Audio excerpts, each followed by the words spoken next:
Ya.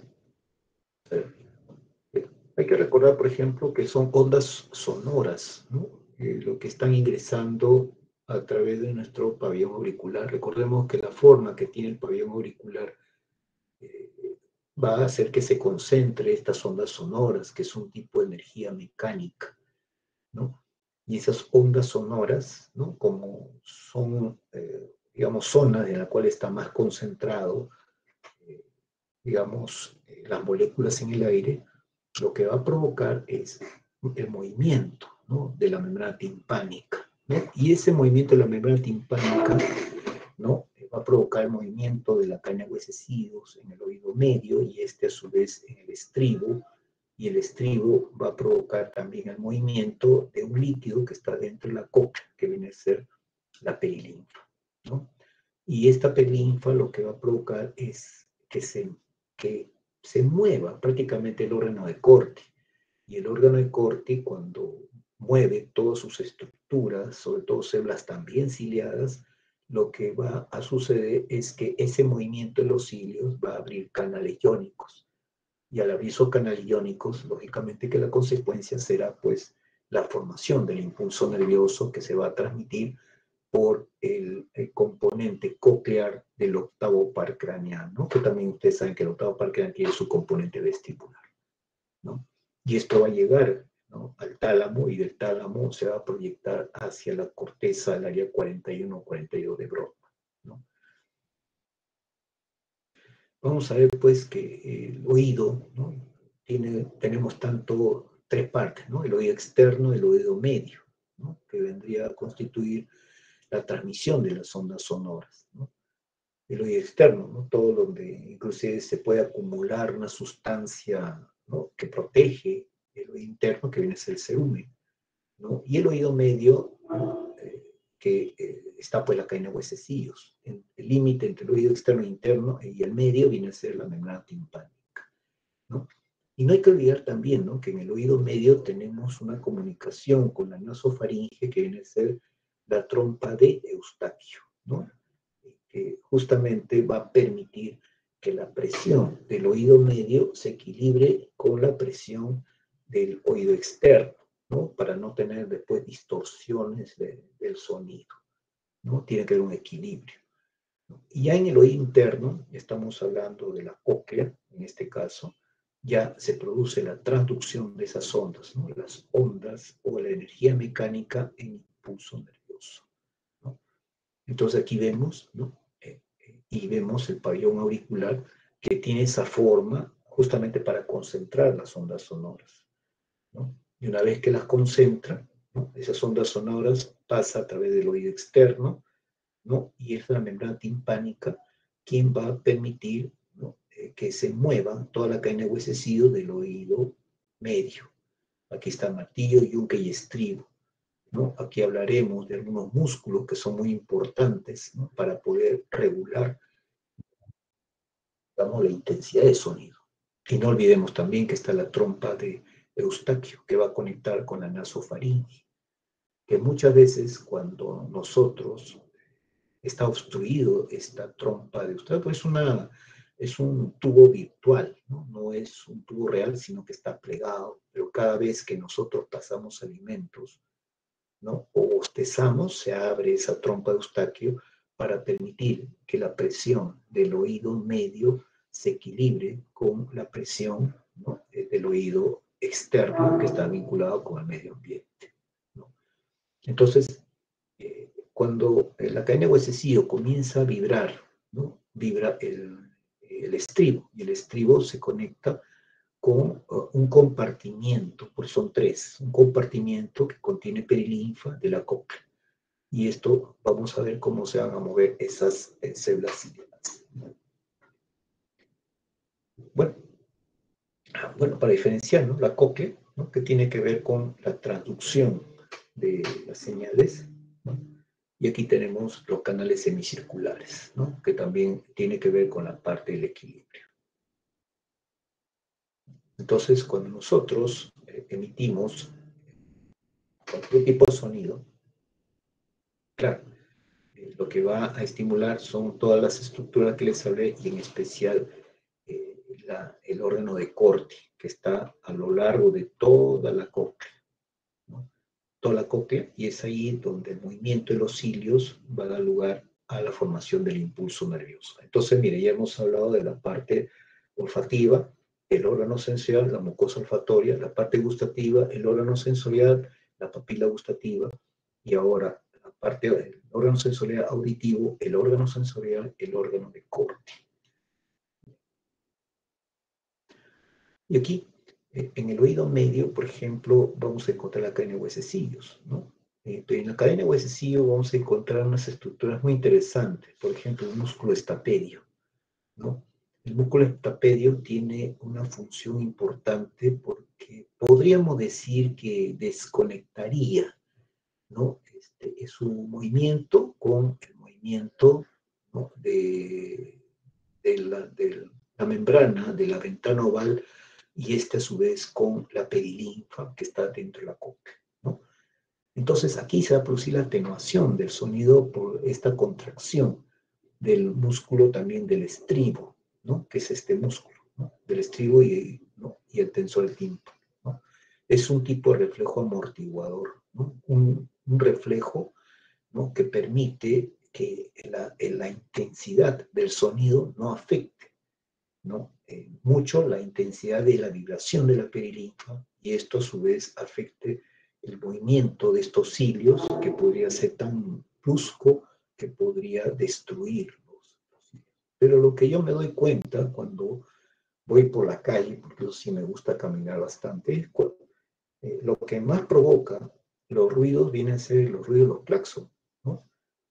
Pero no sé si yo estoy o muy sensible, ¿no? O la gente es insensible, porque tocan el claxon, yo soy el único que me estoy poniendo los dedos en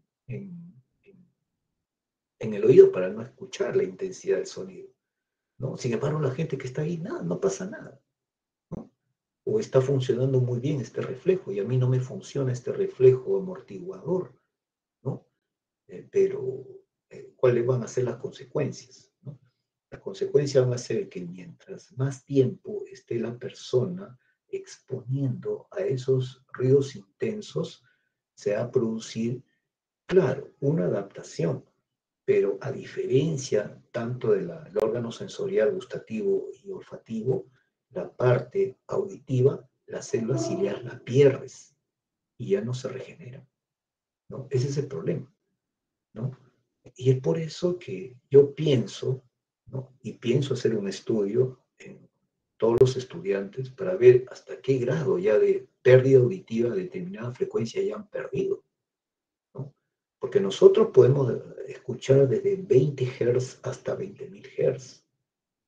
Claro, el habla humana está entre 300, no, 300 a 3.000 Hz, ¿no? Eso no, de repente no va a afectar cuando podemos estar escuchando a nuestro interlocutor, ¿no? Pero sí podría estar afectando a frecuencias más altas, y eso sería un preámbulo para que eh, lamentablemente perdamos nuestra capacidad auditiva.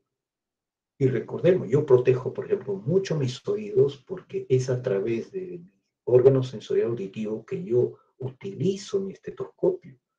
Y el estetoscopio te da un montón de información a todo nivel, siempre y cuando lo sepas utilizar. O mejor dicho, siempre y cuando asimiles lo que es la semiología, ¿no?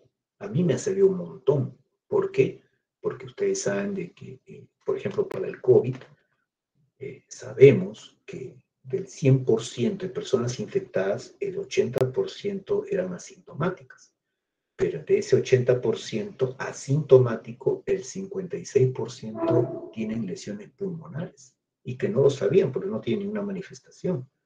Y si tienen lesiones pulmonares, ¿cómo yo puedo hacer que ese trabajador pueda ingresar a laborar, ¿no? Porque uno podría complicarse en cualquier momento y tener una neumonía, o podría infectar a los demás trabajadores, ¿no? En consecuencia, yo no le voy a pedir pues a cada paciente que viene ya después que se ha infectado, le voy a pedir pues una tomografía, ¿no? Ni una radiografía tampoco, porque radiografía ustedes saben que lo sacan bien o lo sacan mal, y no voy a ver bien la placa, ¿no? Y tampoco el punto de vista, digamos, de la ética profesional, yo no puedo dirigir a no, sáquese esta placa radiográfica en tal sitio. Imagínense lo que pensarían los trabajadores. Ah, no, yo estoy dirigiendo, ¿no? Un lugar para que tomen una radiografía, entonces yo estoy recibiendo dinero. O decirle una tomografía ¿cuánto estará? Pues mejor en los casos estará 150 o 200 soles. Yo no puedo estar pidiendo eso. Entonces, ¿de dónde yo me guiaba? De lo que escuchaba. Y yo he detectado casos de pacientes ya asintomáticos, detectaba, ¿no? Crepitantes, muy, pero muy tenues, ¿no? Muy tenues. Entonces, inmediatamente ese trabajador no puede ingresar, por contra le mandaba al neumólogo y el neumólogo se encargaba ya de hacer el diagnóstico respectivo, ¿no? Por eso es que yo cuido mi oído. A mí me ha servido me sirve bastante el estetoscopio. Y ustedes también son médicos, futuros médicos. Tienen que aprender a cuidar sus órganos sensoriales, ¿no? Tanto su visión, su audición, su tacto, olfato y gusto, inclusive, ¿no? Porque esto a la larga eh, van a tener que utilizarlo. No siempre van a encontrar un equipo, ¿no? De exámenes por imágenes. Entonces van a tener que confiar en sus órganos sensoriales. Y sus órganos sensoriales tienen que confiar en el equipo que ustedes tengan, ¿no? Su estetoscopio, sus manos para hacer la palpación, la percusión, etcétera, ¿no? Muchas veces, por ejemplo, le digo por experiencia, ¿no? Ustedes pueden tener hasta una ecografía prostática, ¿no? Que muchas veces los hombres, por ejemplo, no se hacen tacto rectal, ¿no? Y o mejor dicho, la visión que puedas tener de una ecografía que pueda venir de cualquier lugar no te revela la consistencia. Te puede decir inclusive, no tiene una hipertrofia prostática, ¿no? Pero sin embargo, ese tacto rectal se complementa, su diagnóstico, mejor dicho, esa ecografía se complementa el diagnóstico con el tacto rectal. Y si tú palpas la próstata, vas a encontrar, si encuentras una consistencia como la pepa de un durazno duro, eso es cáncer. Y mucha gente se ha salvado por eso, porque se han confiado. Ah, no, tengo mi antígeno prostático dentro de mi edad. Ah, tengo mi ecografía prostática normal. Solamente tengo ahí un ligero crecimiento por una hipertrofia prostática porque tengo 45, 50 años. Se confían y eluden el tacto rectal. Es más, inclusive colegas médicos experimentados ya no hacen tacto rectal. Se confían de una ecografía, ¿no? Y sin embargo, el tacto rectal puede salvar muchas vidas. Es más, inclusive haciendo el tacto rectal sin ecografía, sin nada, pero si tú haces un buen tacto rectal, tienes buena sensibilidad, confiando justamente en tus órganos sensoriales, vas a detectar este tipo de enfermedades, ¿no? Porque a la larga, un cáncer prostático, si ya está avanzado, ya le hacen quimioterapia, le hacen radioterapia y a las finales esa persona le van a tener que hacer una orquiectomía bilateral, o sea, le van a cortar, le van a sacar los testículos, ¿no? Le van a tener que colocar hormonas. Ustedes saben todas las alteraciones que pueden tener. Me esperan, por favor, chicos, un ratito.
Ya, disculpen chicos, nuevamente una interrupción. Bueno, entonces les hablamos pues, de cuán importante es conservar nuestros órganos sensoriales, más que nada porque somos médicos, chicos.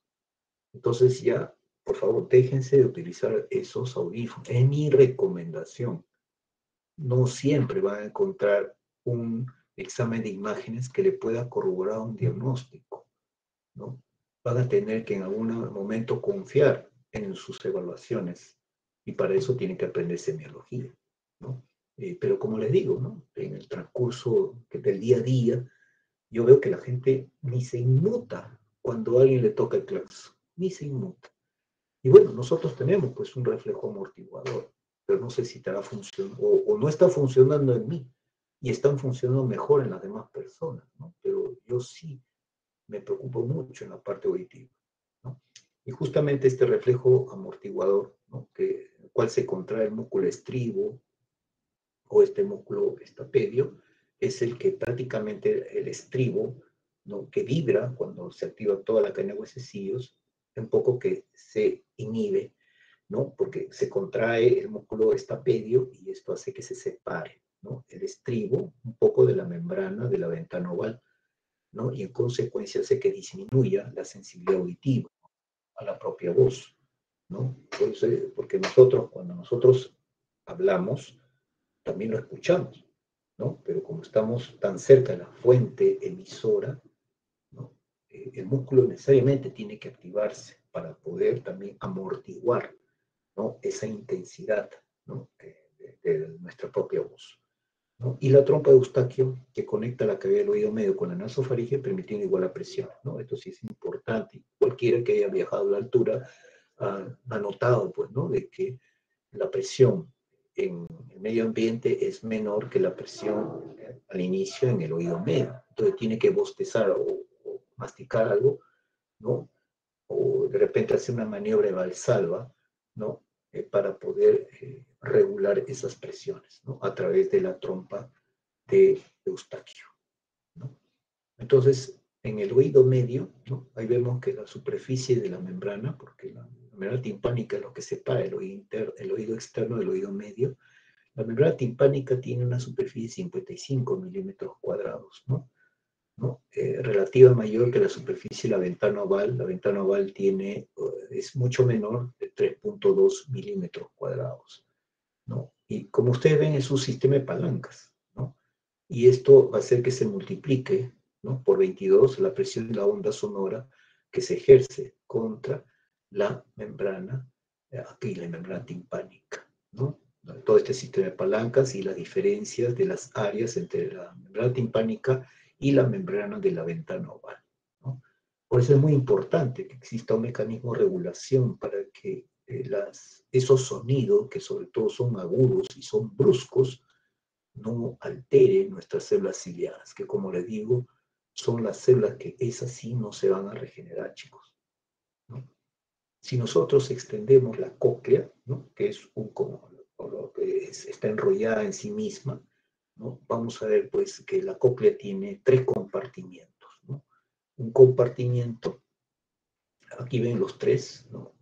Mire este compartimiento, ¿no? Donde circula perilinfa, ¿no? Recorre toda la cóclea y justo en el vértice de la cóclea hay una zona que se llama helicotrema, ¿no? Que va a regresar esa onda, ¿no?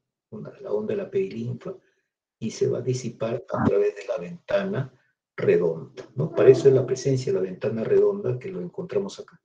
Aquí está la ventana redonda, aquí está la ventana oval. Por lo tanto, ¿no? Todo el efecto mecánico de la onda sonora que hace vibrar la membrana timpánica, la cadena de huesecillos y hace vibrar el estribo y se transmite por toda la perilinfa, va a regresar, ¿no? A través de la ventana redonda, ¿no? No puede permanecer, en otras palabras, ¿no?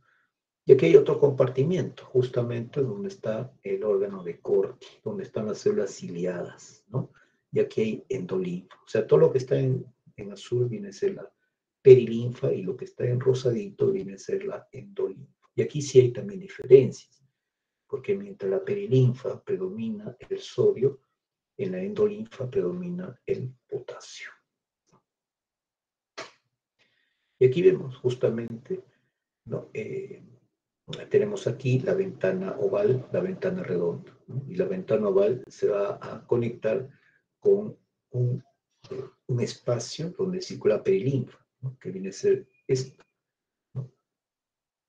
La parte de la perilinfa, ¿no? Y va a regresar a través de este espacio, de este compartimiento que está inferior, ¿no? Entonces en los dos hay perilinfa, en lo cual predomina el sodio. En cambio, en este compartimiento, la escala media, ¿no? Aquí va a haber endolinfa, ¿no? Y justamente la endolinfa, aquí tenemos la membrana tectorial y aquí están las células ciliadas que le digo. Todo esto es lo que corresponde al órgano de Corti.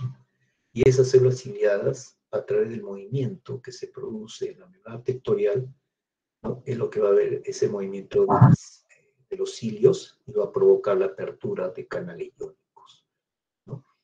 Es decir, cuando vibra la ventana oval por el estribo, hace vibrar, ¿no? Esta escala superior, ¿no? Donde está perilinfa. Al vibrar esta perilinfa, hace vibrar esta delgada membrana que se llama membrana de Reisner.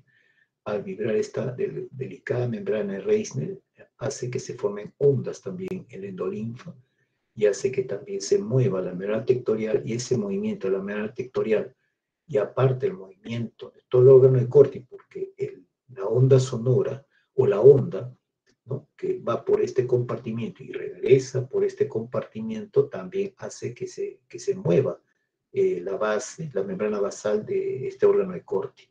Y ese movimiento de vaivén entre la membrana tectorial y el órgano de Corti, por las ondas de la escala superior e inferior, hace que se mueva estos cilios, ¿no? Ahora lo vamos a ver. Ahora con nombres.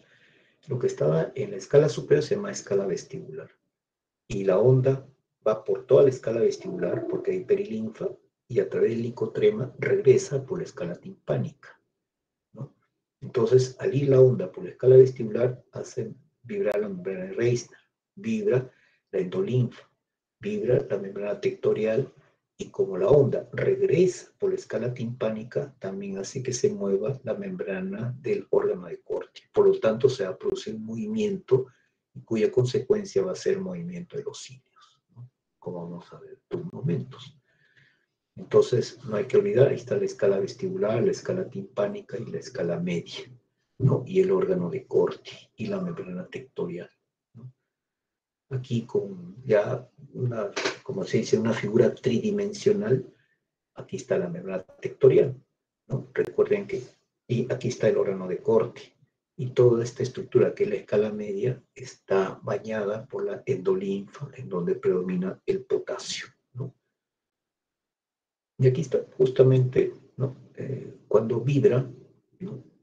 La membrana de Reisner, vibra la endolinfa, vibra la membrana tectorial, ¿no? También hace que se mueva la membrana del órgano de Corti, ¿no? Y se va a producir el movimiento de los cilios, como vamos a ver en unos momentos.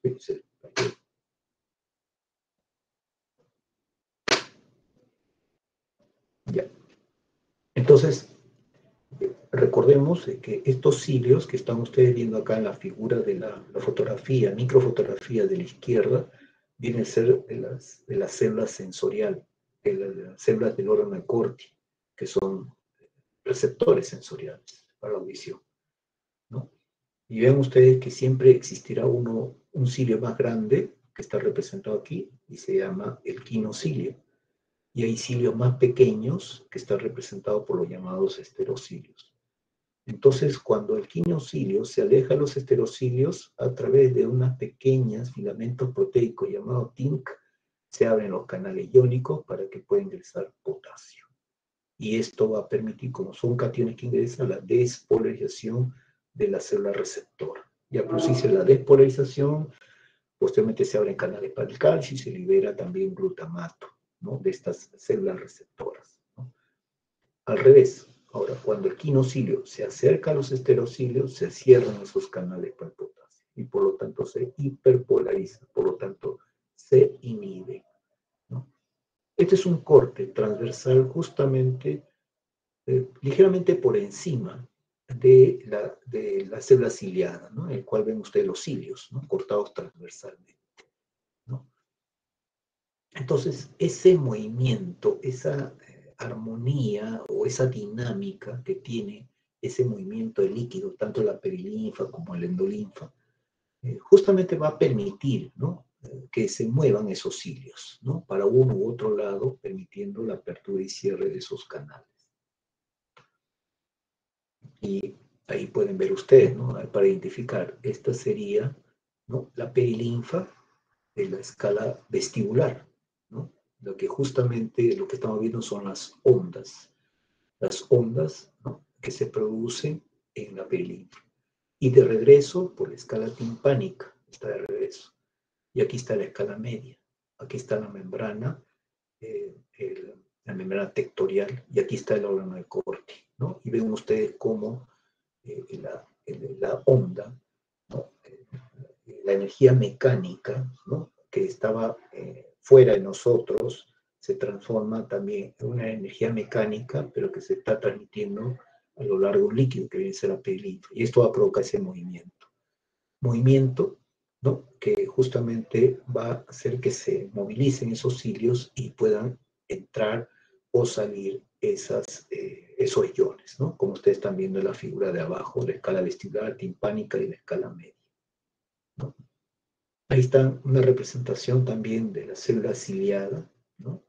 Ahí están los esterocilios y siempre va a existir uno más grande que viene a ser los quinocilios, ¿no?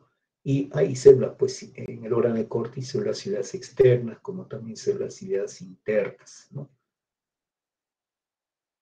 Entonces ahí ven ustedes cómo es que a través de un mecanismo tan sencillo puede hacer que se produzca la apertura y cierre de los canales iónicos, ¿no? Ahora, ¿por qué en la perilinfa predomina el sodio y por qué en la endolinfa predomina el potasio? Es altamente probable, yo supongo, no lo he visto, no lo he leído tampoco, me supongo que el potasio predominaba en los mares primitivos. Y es por eso que yo supongo que dentro de los órganos sensoriales, el primero que ha evolucionado viene a ser la parte auditiva, porque esa endolinfa que contiene mayor cantidad de potasio podría estar muy vinculado a ese secuestro de ese mal primitivo, antiguo, ¿no? Y es por eso que yo también supongo que el sistema auditivo nuestro desarrollo embrionario, nuestro desarrollo fetal, es el primero que se activaría. Y también por su evolución a través de millones de años, yo supongo que también es el último que se desactiva cuando ya estamos próximos a morir, ¿no? Y es por eso que yo siempre les voy a recomendar que cuando ustedes estén con un paciente en estado comatoso, no estén hablando el diagnóstico delante de este paciente, por más que esté en estado de inconsciencia, porque si fallece, lógicamente nunca vamos a saber si realmente ha escuchado lo que hemos hablado.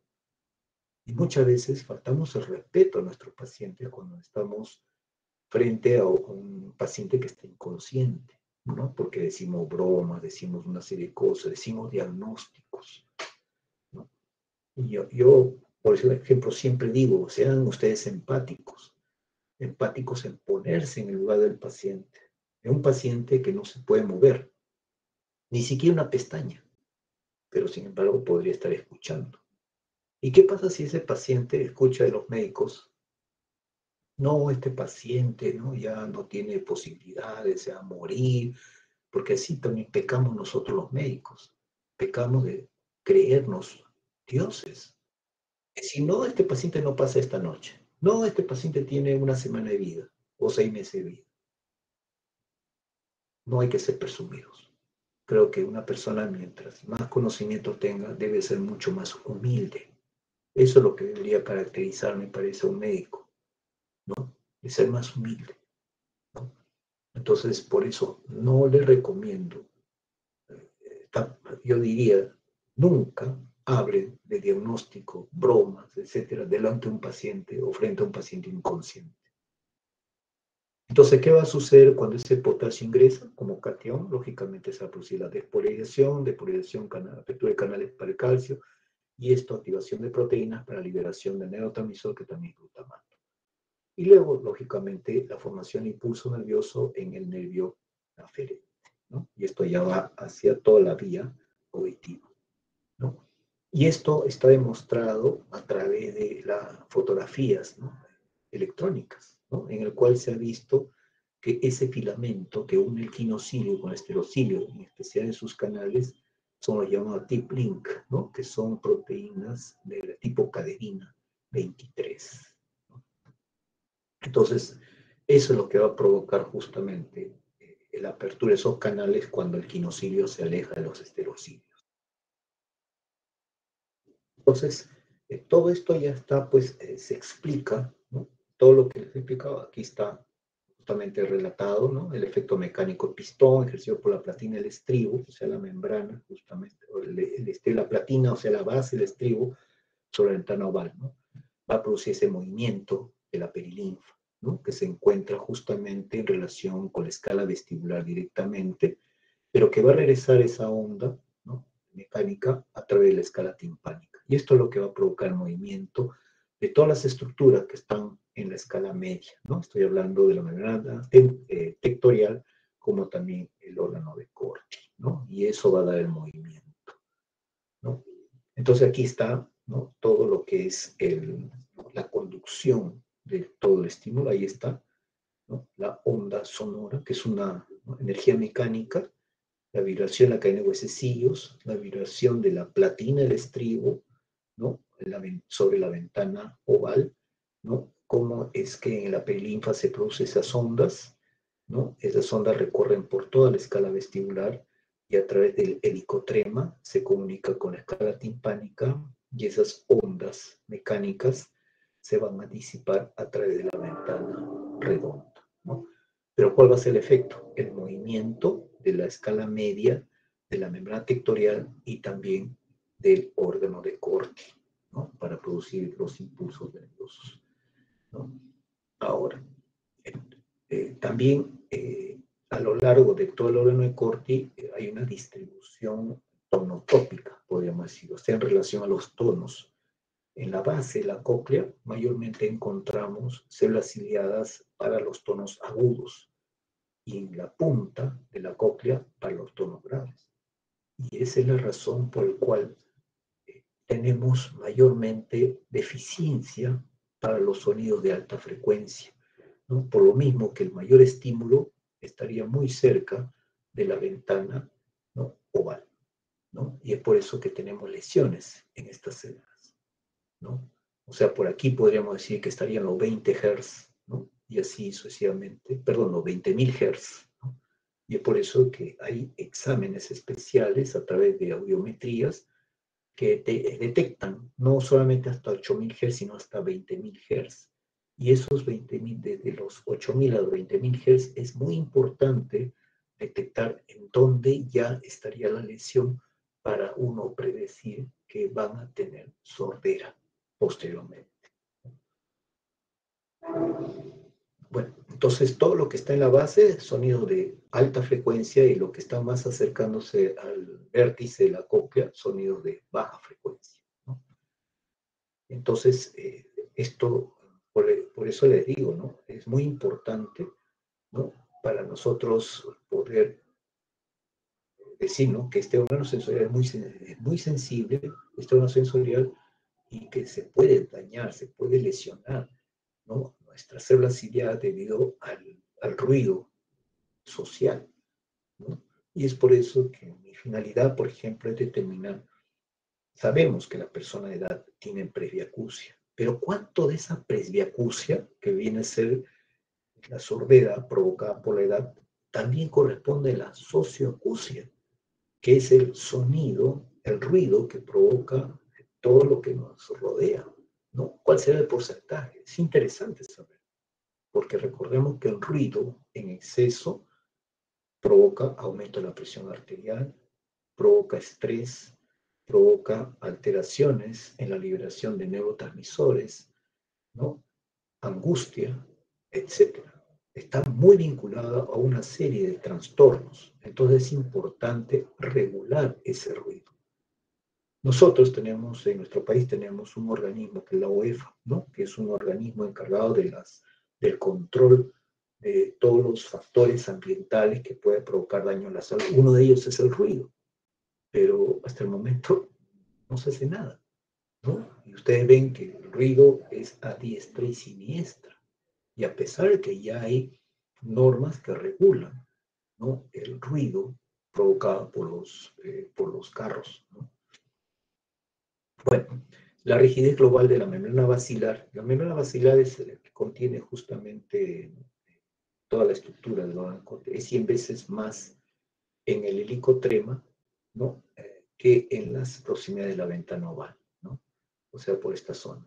Recuerden que el helicotrema es la ventana que comunica la escala vestibular con la escala timpánica en el vértice de la cóclea, ¿no? Y ahí, por ejemplo, nos dice que la membrana basilar, ¿no?, donde está el órgano de corte, es más rígido, ¿no?, que en la base. Y bueno, aquí justamente está la ventana oval, ¿no?, por donde ingresa esa energía mecánica.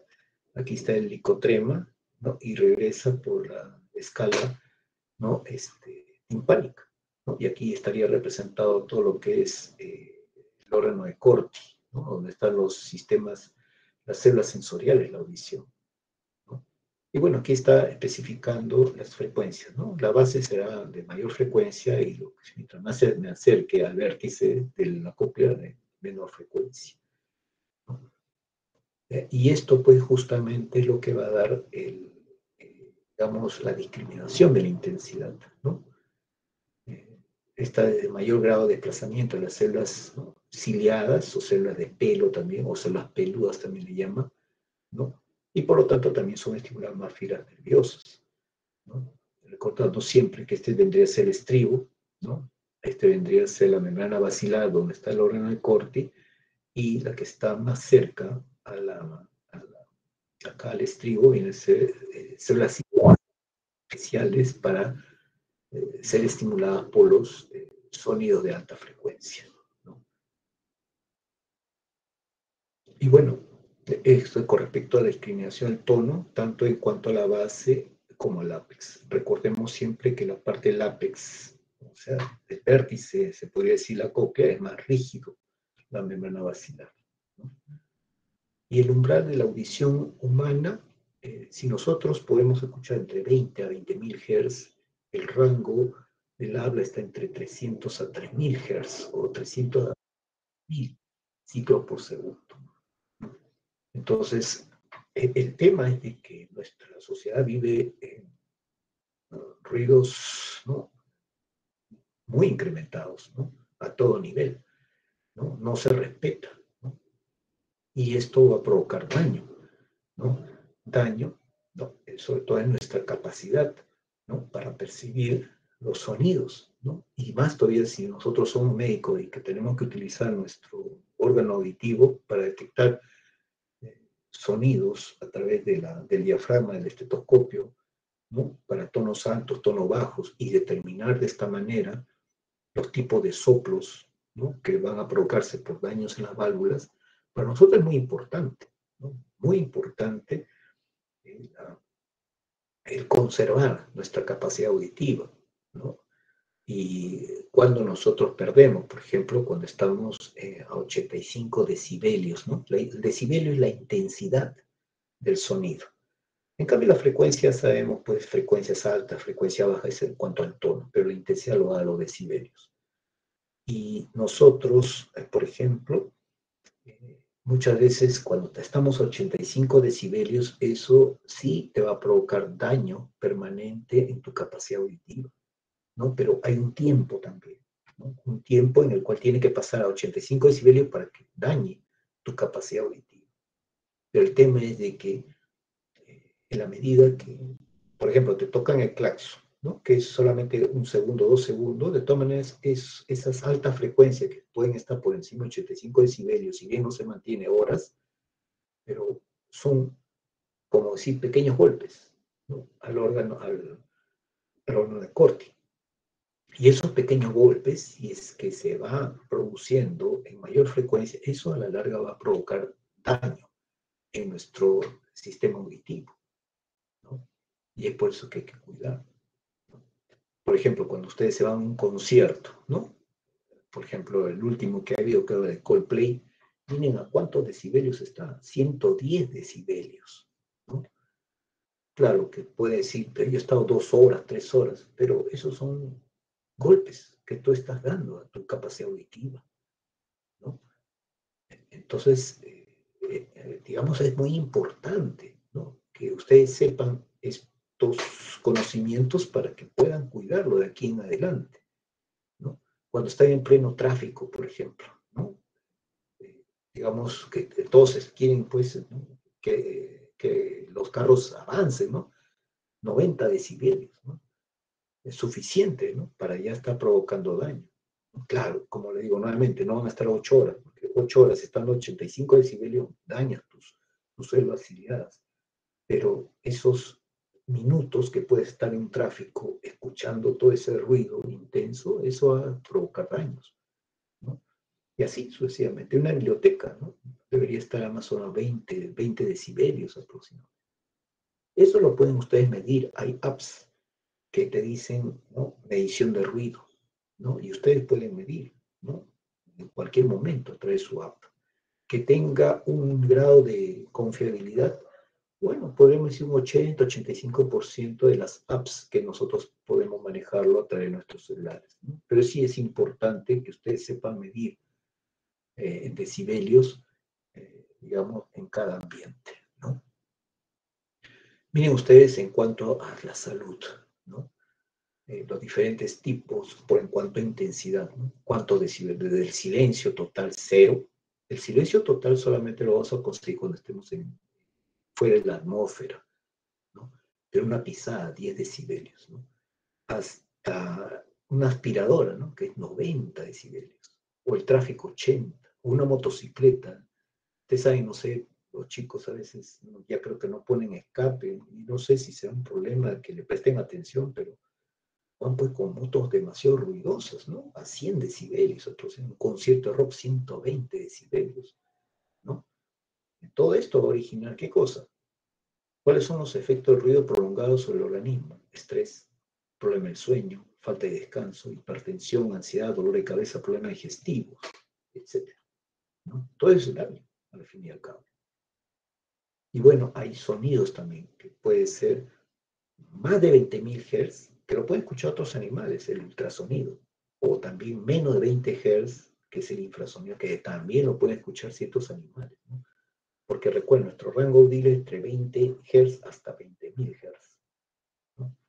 Y aquí está, por ejemplo, su umbral de audición. Recuerden, umbral significa como una puerta, ¿no? Una puerta en la cual detectas y no detectas. El umbral es el punto mínimo, o mejor es la mínima intensidad por la cual ya estás escuchando, ¿no? De hombres y mujeres, ¿no?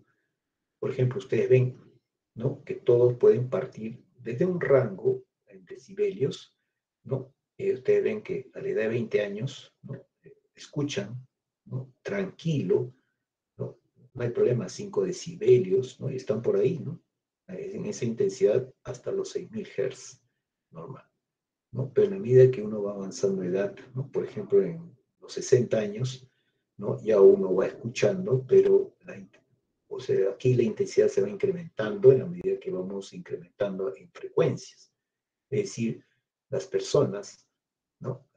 Digamos, de mayores de 60 años, tienen que uno incrementar la intensidad de la voz para que nos puedan escuchar, ¿no?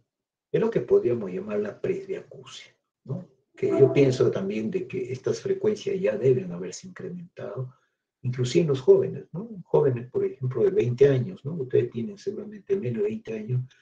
Yo pienso de que, digamos, ya podríamos decir, supongo, que pueden estar teniendo ya una audición de una persona de 30 años, 30 o 40 años quizás, ¿no? O sea, están perdiendo esa capacidad auditiva si es que no cuidan su audición, sobre todo si están utilizando los audífonos, ¿no? Y las vías auditivas están muy vinculadas pues, con el ganglio, por ejemplo, espiral de Corti, con los cuerpos trapezoidales, ¿no? Con los núcleos olivares, como también el núcleo del menisco lateral, ¿no? Y también el tálamo, ¿no? Y del tálamo, ¿no? El córtexo inferior, luego se va a la corteza, sobre todo el área 41, 42 de Broca, ¿no? Todas esas áreas, ¿no? Entonces, por eso que uno, por ejemplo, cuando ve todo este circuito que sigue la señal que está codificando el sonido, ¿no? Uno puede emplear una serie de exámenes, sobre todo para determinar áreas, ¿no? En la cual puede estar, por ejemplo, un tumor pequeño, porque recuerden ustedes, estamos hablando del tronco encefálico, ¿no? El tronco encefálico, por ejemplo, aquí la protuberancia, tenemos aquí a nivel mesencefálico, ¿no? E inclusive el núcleo geniculado, ¿no? Medial, que viene a ser el tálamo, parte del tálamo, pero cuando hablamos del tronco es una estructura pequeña, ¿no? Y entonces hay un examen muy sencillo, muy simple, que viene a ser los potenciales evocados.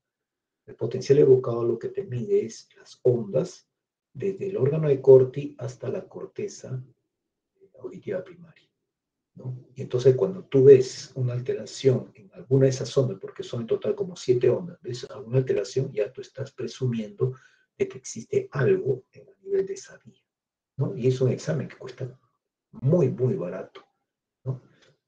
Bueno, son las vías auditivas. Y el área 41-42, recordemos el área 41 que está en el lóbulo temporal, es el área receptiva primaria, ¿no?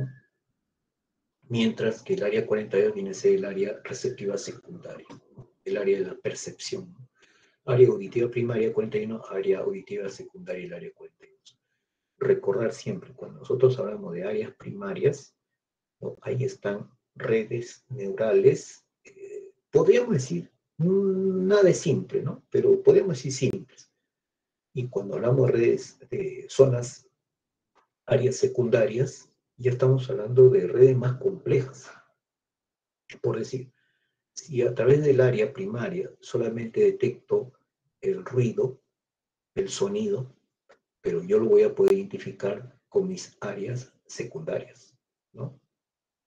Por ejemplo, ¿cuál sería el área terciaria? El área terciaria sería el área 22 de Brodmann, ¿no? Que estaría alrededor del área 42. Y recuerden que el área 22 de Brodmann, que es el área de Wernicke, lo que nos permite es entender lo que nos están diciendo. Por decir, ustedes en este momento me están escuchando, me están entendiendo, me están interpretando lo que estoy diciendo a través de su área de Wernicke, ¿no? El área 22 de Brodmann del hemisferio izquierdo, porque recuerden que el hemisferio izquierdo es especialista en el análisis lingüístico, ¿no? En cambio, el área de Wernicke del hemisferio derecho tiene más que nada que ver con la prosodia, o sea, con la entonación del lenguaje hablado, ¿no? Pero si nosotros hablamos desde el punto de vista auditivo, el área terciaria, en donde están las redes mucho más complejas, sería el área 22 de Brodmann, el área de Wernicke, ¿no? A diferencia, por ejemplo, que yo estoy hablando, estoy articulando las palabras, estoy encontrando las palabras para poder expresarme a través del área 20, 44-45 de Brodmann, el área de Broca. Eso ya está en el lóbulo frontal del hemisferio izquierdo, ¿ya?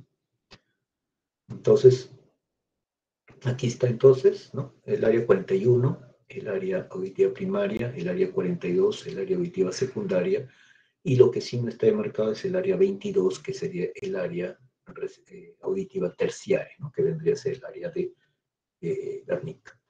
Bueno, los murciélagos, ¿no? Pueden escuchar frecuencias tan altas como de 150.000 Hz, lo cual no puede escuchar el ser humano, ¿no?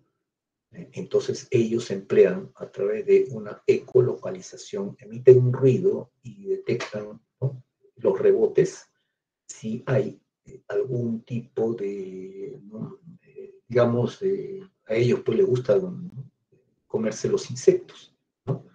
Lo detectan a través del rebote, ¿no?, que existen tanto en los obstáculos que existen como también al mismo animal, ¿no?, que está volando, ¿no?, a una cierta distancia, porque los murciélagos son ciegos, ¿no? Ellos pueden volar en completa oscuridad, pero como emiten esos sonidos de muy alta frecuencia, es el rebote, ¿no?, que lo están detectando, ¿no? Entonces ellos van a ajustar justamente su vuelo, ¿no? Para no golpearse con los obstáculos justamente a través de la emisión de esos sonidos de muy alta frecuencia, ¿no? Es como que trabajo bajo el mismo principio del sonar para la detección del submarino. Recordemos que el submarino no puede tener ventanas, por ejemplo, porque la presión, en la medida que va descendiendo en profundidad, es tan alta que pueden romper y pueden, pues, al pobre submarino, pues, sumergirlo, ¿no? Sumergirlo, pero ¿no?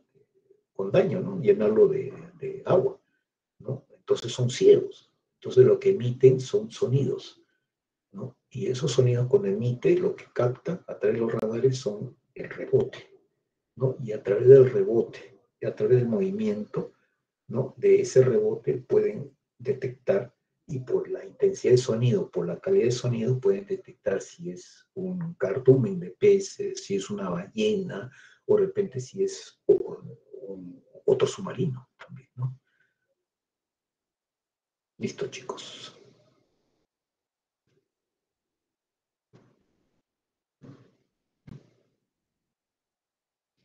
Y veamos un poquito el equilibrio, ¿no? Que es parte también del oído eh, interno, ¿no? Ahora, en este caso, miren ustedes, ¿no? ¿Cómo es que puede hacer pues todo ese movimiento este futbolista, ¿no? En el cual puede localizar en dónde tiene que patear para poder justamente poner la pelota, ¿no? En el arco contrincante, ¿no? Y esto lo puede realizar pues no solamente con el sistema muscular, sino aquí tiene que emplear también la parte visual, la parte auditiva y la parte del equilibrio también, ¿no? Por eso es que es, yo siempre mejor empleo, ¿no? Primero hablar de los sistemas sensoriales para luego hablar de la parte muscular, ¿no? Entonces el equilibrio, ¿no? Viene a ser resultado, ¿no? De una serie de componentes que nos va a dar un balance, ¿no? Y aquí no es que solamente interviene los canales semicirculares, ¿no? Sino que también interviene tanto la parte visual, la parte auditiva, la parte muscular, ¿no? Lo que es el sistema motor, etcétera. Es la integración de una serie de procesos, ¿no? De tipo cognitivo, ¿no? De la percepción como también de la parte muscular, ¿no? No podemos hablar el equilibrio en forma totalmente aislada, ¿no? Porque forma aislada no funciona así. Entonces nosotros, desde el momento que nosotros estamos parados, no tenemos un equilibrio, ¿no? Y ese mantenimiento, ese equilibrio, resulta de la actuación conjunta en una serie de mecanismos, ¿no? La parte visual, la parte sinestésica, o sea, el movimiento a través de los músculos, ¿no? El vestíbulo, ¿no? A través de los canales semicirculares, la orientación en el espacio, que es muy importante para nosotros, y la posición del cuerpo con respecto a la gravedad, ¿no? Y eso, por ejemplo, aquí, ¿quién interviene en la posición del cuerpo con respecto a la gravedad? Los propios sectores, ¿no?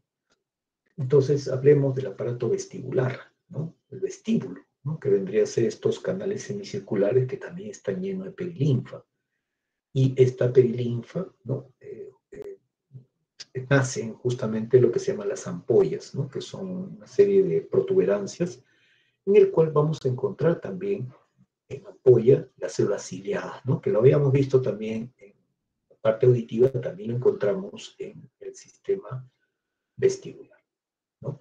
Y aparte de los canales semicirculares, tenemos otros dos órganos otolíticos que vienen a ser el utrículo y el sacro, ¿no? El utrículo y el sacro también contribuyen al equilibrio, ¿no? Por decir, en líneas generales, el sistema de los canales semicirculares tiene mucho que ver con las aceleraciones angulares, ¿no? Y el utrículo tiene que ver con las aceleraciones lineales, horizontales, y el sacro con las aceleraciones lineales verticales, ¿no? O sea, que el sistema vestibular informa al sistema nervioso de todas las aceleraciones que podamos tener en cuanto a la parte de cuando nosotros ejercemos algún tipo de movimiento de nuestra cabeza con respecto al cuerpo, y otros órganos otolíticos que tienen un movimiento ya lineal, tanto horizontal como también vertical. ¿Ya? Es por eso que tiene, pues, tres conductos semicirculares, como ustedes están viendo acá, uno superior, uno horizontal, que es este, y uno posterior, ¿no? Superior, posterior y horizontal, ¿no? Y también los órganos otolíticos, ¿no? Que también funcionan bajo el mismo principio de las células ciliadas, pero aquí ya no hay líquido, sino lo que existe es una gelatina, en el cual en la gelatina están adheridos ahí los otolitos, que son cristales de oxalato de calcio, ¿no? Pero que también se va a activar dependiendo del movimiento que nosotros hagamos. Bueno, eso es lo que vamos a estudiar ahora. Los canales semicirculares y también los órganos otolíticos saculares, ¿no? Entonces, esto va a funcionar en respuesta a la gravedad, ¿no? Y la aceleración, ¿no? Y esto es lo que va a proporcionar una sensación subjetiva del movimiento y orientación espacial junto con la visión, el sistema cutáneo y el propioceptivo, ¿no? Y estos sistemas, este sistema vestibular tiene aferencias, o sea, se puede decir entradas, ¿no? Aferencia vestibular es la región del sistema nervioso que controla los movimientos oculares. Está muy vinculada con los movimientos oculares. Entonces aquí tenemos la porción vestibular, ¿no? De todo lo que es el laberinto, ¿no? Y tenemos un componente sacular, ¿no? Tanto el utrículo como sáculo, ¿no? Que justamente están en unas estructuras que parecen sacos, ¿no? Pero también tenemos tres canales semicirculares, cuyo nacimiento, o de repente el término de los canales semicirculares serían pues las ampollas, de las cuales ahí contienen eh, esas células ciliadas, ¿no? Y bueno, del sistema sacular otolítico, ¿no? Tenemos aquí aferencias, ¿no? Sensoriales, como también del sistema de los canales semicirculares para formar el componente vestibular del octavo par craneal. Aquí vemos el utrículo, el sáculo, proporcionan señales, ¿no? Neurales de aceleración lineal. El utrículo para aceleraciones horizontales, es decir, si tú estás en un auto, está con los ojos cerrados para no tener punto de referencia y el auto acelera o frena, eso va a estimular al sáculo. Y si tú estás, por ejemplo, con los ojos, también los párpados cerrados, y estás en un ascensor, ¿no? Tú sabes perfectamente si está el ascensor subiendo o bajando. ¿Y justamente por quién? Por el sáculo, ¿no? El utrículo para aceleraciones horizontales y el sáculo para aceleraciones verticales. Y los canales semicirculares cuando tú giras la cabeza hacia atrás o hacia adelante, a través del movimiento de las células ciliadas que están comunicadas a través del canal semicircular superior, aceleraciones, ¿no? Por ejemplo, cuando gira la cabeza hacia la izquierda o la derecha, a través del estímulo de los canales semicirculares horizontales, ¿no? Y si tú pones tu cabeza sobre el hombro izquierdo, sobre el hombro derecho, a través del estímulo de las ampollas, de las células ciliadas de las ampollas, de los canales semicirculares oblicuos, ¿no? Y aquí está, por ejemplo, con respecto a esos órganos otolíticos saculares, ¿no? En esos órganos otolíticos saculares tenemos, por ejemplo, el utrículo. El utrículo, por ejemplo, lo ven ustedes así, ¿no? Y el utrículo está pues con las células ciliadas paraditas, ¿no? Paradas. Y los cilios están dentro de una gelatina. Y encima de la gelatina están los otolitos, ¿no? Entonces, si yo, por ejemplo, acelero hacia adelante, ¿no?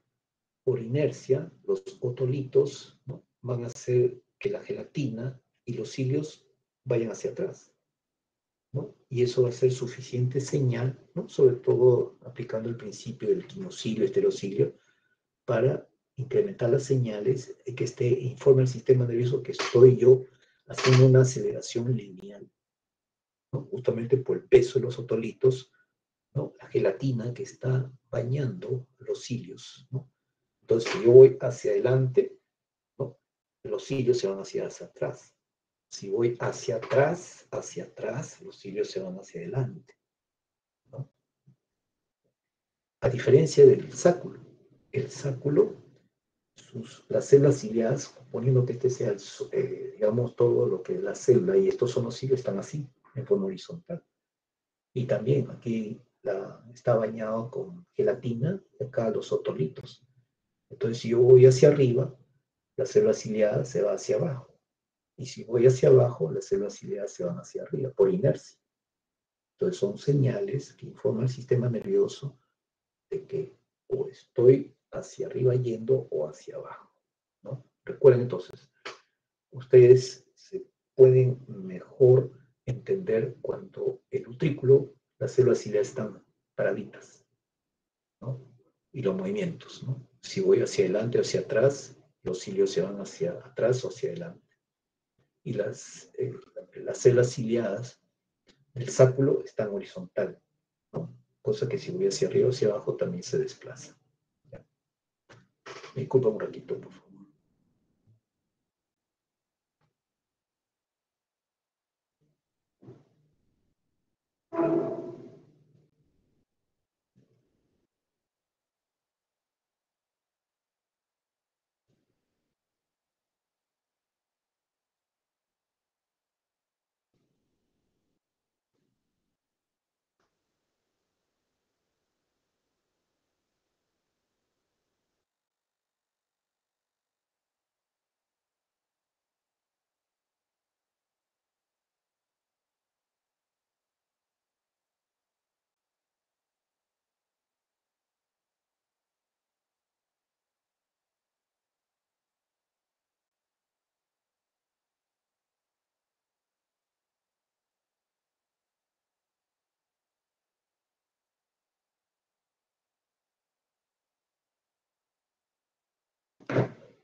Ya, chicos,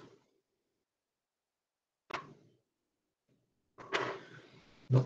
Entonces, esos órganos saculares, como le digo, va a depender cómo estén orientados esas células ciliadas, ¿no? Y es el mismo principio que la parte auditiva, ¿no? Si el quinocilio se aleja de los heterocilios, se abren los canales y si se acerca, se cierran los canales, ¿no?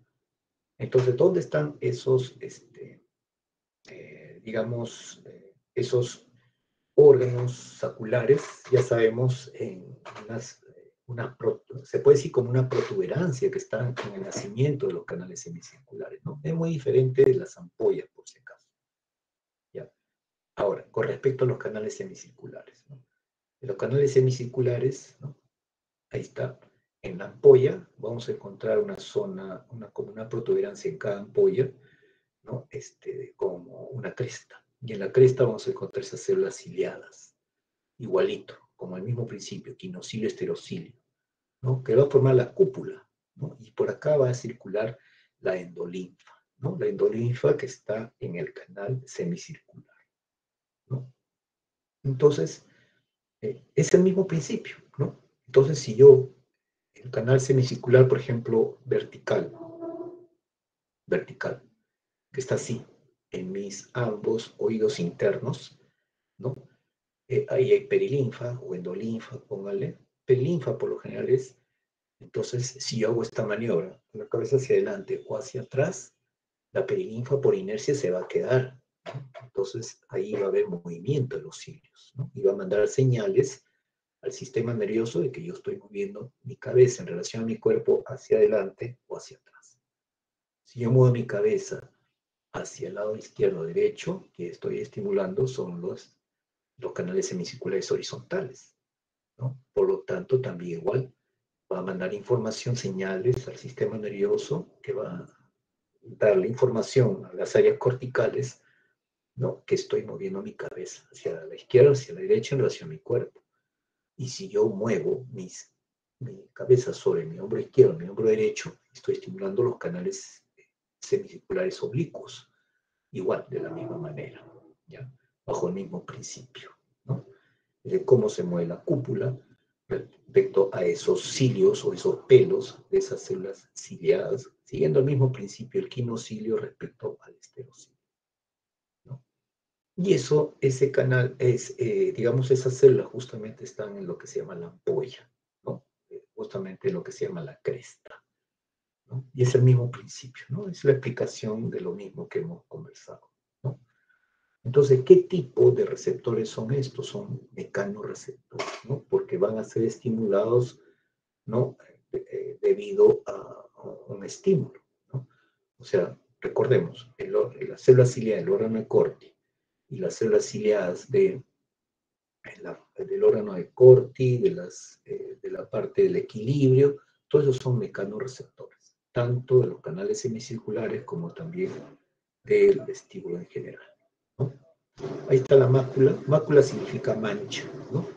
Y si nosotros vemos, aquí las células están en forma horizontal, por lo tanto, ¿qué será? ¿El utrículo o el sáculo? Ahí lo dice, ¿no? El sáculo, ¿no? Y es la razón por la cual va a detectar los movimientos verticales que yo haga, hacia arriba o hacia abajo, ¿no? Por el mismo, la inercia, ¿no? Que tiene, ¿no? El peso de estos cristales de oxalato de calcio, ¿no? Con respecto a la gelatina que está encima de ellos, y la gelatina, ¿no? O mejor dicho, los cilios que están dentro de la gelatina, ¿no? ¿Ya? Tiene mucho que ver esto con la gravedad, pues, ¿no? Mucho, mucho que ver, por el peso que tiene, ¿no?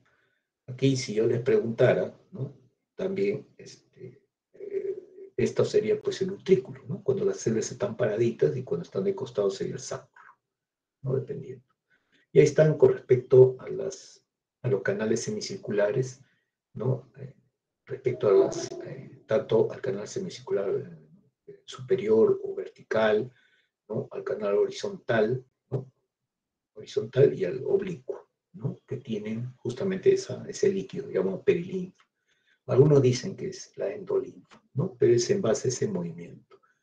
Y es por eso que cuando nosotros, por ejemplo, nos colocamos una silla, ¿no? De esas que dan vueltas, ¿no? O como una bailarina, ¿no? Que da vueltas sobre su propio eje, ¿no? Y paramos inmediatamente, ¿no?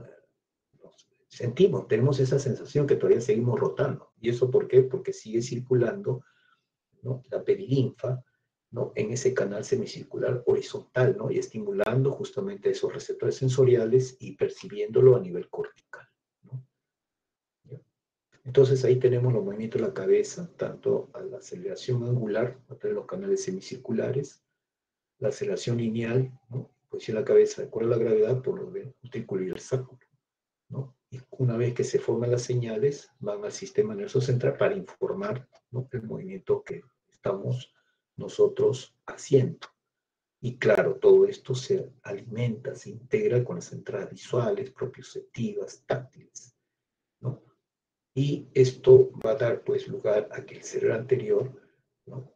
Analice y perciba la orientación, ¿no? A la médula espinal del cerebelo para nuestro control postural, ¿no? Estos son respuestas inmediatas. No es que se pueda dar una secuencia después de la otra, porque si se da así, prácticamente nos caeríamos, ¿no? Son secuencias totalmente inmediatas, en milisegundos, ¿no?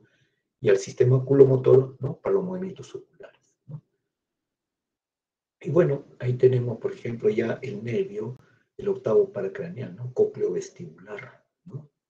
Que tiene que pasar pues, necesariamente por el tronco encefálico, el tálamo y la corteza cerebral, ¿no? Y las áreas receptivas vendría a ser justamente el área 3A y 2B de Brodmann, ¿no? Y cuando se altera, ¿no? Puede ser por traumatismo encefalocraniano, por una infección, podemos tener esa disfunción vestibular, tenemos esa sensación de vértigo, en el cual el vértigo se caracteriza porque los objetos giran alrededor tuyo y aparte tienes náuseas, ¿no? Y eso es por una pérdida parcial o total de orientación en el espacio, ¿no? Hay una alteración en el equilibrio, ¿no? Como incapacidad de mantener el cuerpo en equilibrio, no puedes mantenerte parado, ¿no? Hay alteraciones funcionales vestibulares que pueden percibir por destrucción unilateral súbita del laberinto, o lesión unilateral nerviovestibular, o por una alteración patológica a nivel de los núcleos vestibulares o sus conexiones centrales, ¿no? Cuando ya existe un problema a nivel de tipo neurológico, al cual no esté mediando un traumatismo encefalocraneano o un accidente cerebrovascular, pues hay que pensar en tumores, ¿no?